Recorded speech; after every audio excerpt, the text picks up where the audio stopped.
আসসালামু আলাইকুম এভরিওয়ান। আজকে আমি আপনাদের সাথে ঈদের একটা স্পেশাল খাসির মাংস ভুনা রেসিপি শেয়ার করব।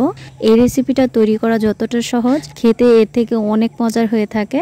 যদি আমার এই রেসিপিটি আপনাদের ভালো লেগে থাকে তাহলে অবশ্যই ভিডিওটাকে লাইক, কমেন্ট এবং শেয়ার করবেন। চলুন তাহলে আপনাদের সাথে শেয়ার করছি কিভাবে আমি রান্নাটা করলাম। আজকে রান্নাটা করার জন্য এখানে আমি খাসির মাংস নিয়ে নিয়েছি 1 কেজি। আর এখানে আমি মাংসটাকে খুবই ছোট ছোট করে কেটে নিয়েছি আর খুবই পরিষ্কার করে এটাকে ভালো করে ধুয়ে নিয়েছি। এবার মাংসটার জন্য একটা বাটা মশলা তৈরি করে নিচ্ছি। এর জন্য আমি এখানে 1 চা চামচ পরিমাণ ধনিয়া, 1/2 চা চামচ পরিমাণ দিয়ে দিচ্ছি জিরা, 1/4 চা চামচ দিয়ে দিচ্ছি শাহি জিরা, আর 1/2 চা চামচ পরিমাণ সাদা এবং কালো গোলমরিচ, আর দিয়ে দিচ্ছি 5টি এলাচ ও 5টি লবঙ্গ। আর এখন দিয়ে দিলাম একটা জয়িত্রী, আর দিয়ে দিচ্ছি 1 টুকরা দারুচিনি। আর সবশেষে এর মধ্যে আমি 6-7টার মতো শুকনো মরিচ দিয়ে দিয়েছি। আপনারা ঝালটা একটু কম বেশি খেলে মরিচের পরিমাণটা একটু কম বেশি করে দিবেন। এবার একটা পাটার মধ্যে সবগুলো মশলাকে আমি দিয়ে দিচ্ছি। আর এখন এর মধ্যে পরিমাণ মতো পানি দিয়ে ভালো করে এটাকে মিক্স করে নিব। এবার শুকনো মরিচগুলোকে ভালো করে ধুয়ে এর মধ্যে লবণ দিয়ে ভালো করে মিহি করে নিব। আর লবণ দিলে বাড়তে একটু সুবিধা হয়, তাই আমি এখানে লবণটা ইউজ করেছি। মশলাটা বাটা হয়ে গেছে, এখন দেখতেই পাচ্ছেন। ঠিক এই পর্যায়ে আমি মিহি করে বেটে এটাকে নামিয়ে রাখছি। এবার ঠিক একই পাটার মধ্যে আমি 6 থেকে 7টা পেঁয়াজকে ভালো করে থেতো করে নিব। এই পেঁয়াজগুলোকে আমি একেবারে মিহি করে বাটবো না, এটাকে আমি আধা ভাঙা করে বেটে তারপরে নামিয়ে নিচ্ছি। আর দেখতেই পাচ্ছেন এটাকে আমি কি করে বেটেছি। এবার এটাকে আমি নামিয়ে নিচ্ছি। আর এখানে আমি 2.5 চা চামচ পরিমাণ আদা এবং রসুন বাটা নিয়েছি, আর এটাকে আমি আগেই বেটে রেখেছিলাম। এবার চুলার মধ্যে একটা কড়াই বসিয়ে এর মধ্যে আমি দিয়ে দিচ্ছি 1 কাপ পরিমাণ সয়াবিন তেল। এবার এর মধ্যে একটা তেজপাতা দিয়ে এর মধ্যে বাটা পেঁয়াজটাকে দিয়ে দিচ্ছি।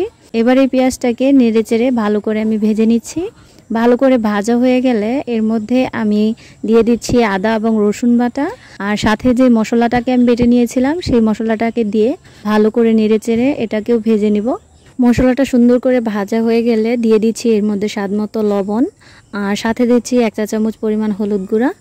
এবার এর মধ্যে পরিমাণ মতো পানি দিয়ে ভালো করে নেড়েচেড়ে দিব। আর এখন আমি এটাকে ঢাকনা দিয়ে ঢেকে ভালো করে কষিয়ে নিচ্ছি।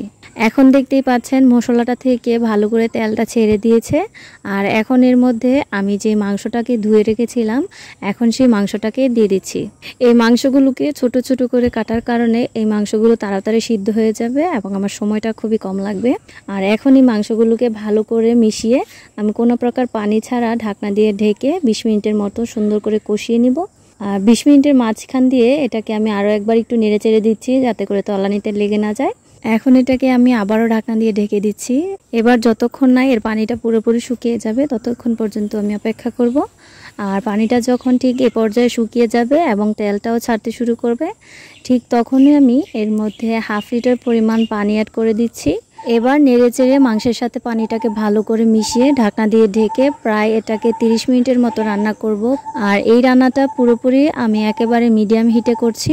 আর মাঝখান দিয়ে এটাকে আবারও কিছুক্ষণ পরপর নেড়েচেড়ে দিব।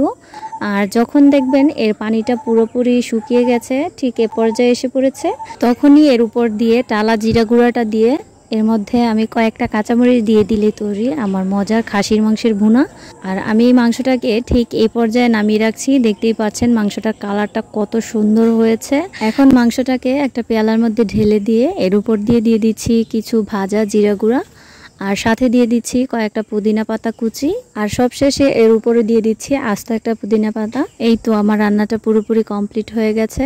আর আজকের এই রান্নাটা আমার কেমন হলো অবশ্যই কমেন্ট করে জানাবেন। আর আপনারা যে যেখান থেকে আমার ভিডিওটা দেখছেন সকলেই ভালো থাকবেন। আল্লাহ হাফেজ।